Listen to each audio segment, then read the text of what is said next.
نن چې محترمو زمونږ کوم وظیفه ده ډېره زیاته طاقتوره او پاورفل وظیفه ده. څوک محترمو دغه ذکر کوي الله پاک په دوی بل چاته محتاجی نه. که چېرته زنانه دغه ذکر کوي دا وظیفه کوي الله پاک به پوره ژوند کې چاته محتاجی نه. که چېرته نارینه دغه ذکر کوي نو الله پاک به چېرته محترمو چاته محتاجی نه. یاد ساتئ محترمو محتاج کېدل د پیسو هم دي.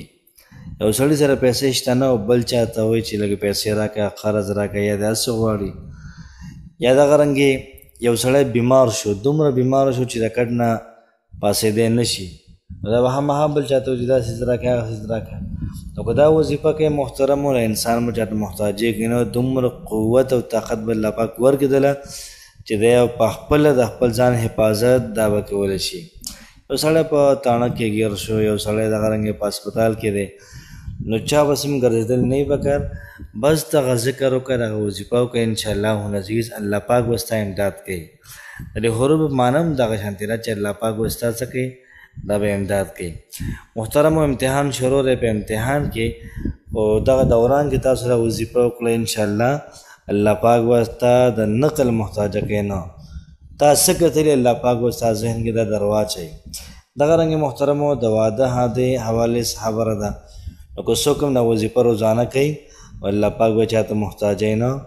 هر کار به په ښه طریقې سره او په بهترینې طریقې سره الله پاک ستاسو هر قسمه کار محترمو دا به کوي. بسم الله الرحمن الرحیم. شروع کوم د ډیر زیات بخښونکي او د ډیر زیات مهربان رب په نوم باندې.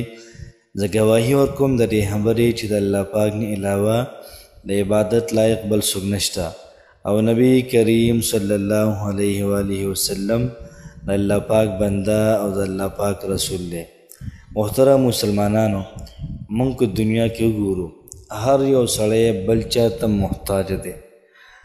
هر یو سړی داسې دی چې ځان یې محتاجه کړی دی ځان نه ښې لاسونه کټ کړي دي بس بالکل د محتاجۍ ژوند د غریبۍ ژوند د فقر و فاقې ژوند دا محترمو تېروي. یاد ساتئ محترمو موږ چې کله روزګار کوو کله چې موږ کاروبار کوو کله موږ دیاړي کوو یا کله موږ یو ځای کې جاب کوو محترمو خو د هغې سره سره موږ دا وظیفه کوو انشاءالله العزیز الله پاک به ستا په جاب کې نوکرۍ کې دیاړۍ کې دغه شانته محترمو په کاروبار کې دا برکت اچوي. او چې کله محترمو موږ کاروبار کوو او سره وظیفه نه کوو نو بیا به کاروبار کې محترمو دا برکت نه وي. مکمل ترتیب او مکمل طریقه کار تاسو ته په دغه ویډیو کې دا ښایم. لومبۍ خبر دا چې کله موږ دیاړي کوو نو په دیاړۍ کې محترمو کامچوري نه پکار یا نوکري ده په دې کې کامچوري نه پکار. ستا کوم کار دی ستا په ذمه باندې خپل کار وکړه او سیده خپل کور ته راځه.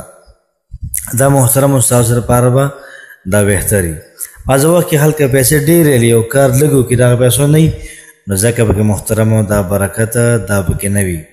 نو که تاسو هم په خپلو پیسو کې مال دولت کې برکت غواړئ نو همدا وظیفه محترمو نن شروع کوئ روزانه کوئ ستاسو هر یو کار دا به الله پاک په ښه طریقې سره محترمو سرته رسوي.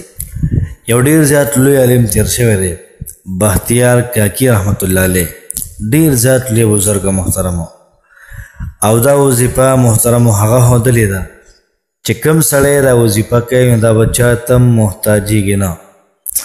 یاد ساتئ محترمو چې وظیفه موږ دومره په جړا سره وکړو دوا دومره په جړا سره وغواړو دومره په زارۍ باندې وغواړو چې الله پاک را باندې رحم راشي. تقریبا مولانا قاسم نانوتوي رحمت الله علیه چې په دوا کوله نو چې کوم شاګردان به ورته ناست وو یا کوم مریدان به ناست وو په خپله هم کله کله په دوا کې بېهوشه شو. دومره ناشنا دوا به کوله دومره محترم په دوا کې ځان به سم غرق په دوا کې بس تللی به د الله پاک نه هر څه محترم دا غوښتل چې موږ هم کینو وظیفه وکړو د هغې نه بعد دوا کوو چې په دوا کې د الله پاک نه هر څیز محترمو دا غواړو. او دی فرمایي چې تاسو دا وظیفه کوئ لا حول ولا قوة الا بالله لا حول ولا قوة الا بالله لا حول ولا قوة الا بالله العلي العظيم لا حول ولا قوة الا بالله العلی العظیم. محترمو څومره چې تاسو سیوا وایې دومره به ستاسو پیدا دا به ډېره کېږي.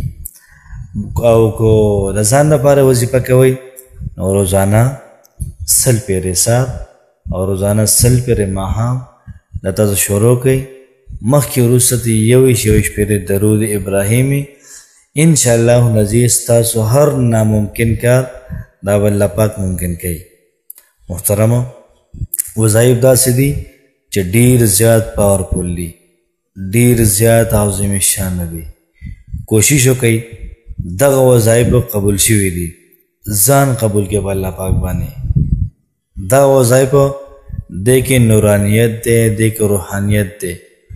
کوشش وکئ چې تاسو کې او موږ کې هم نورانیت راشي، روحانیت راشي. الله پاک هم خوشحاله آباد ساته. السلام علیکم ورحمت الله وبرکاته.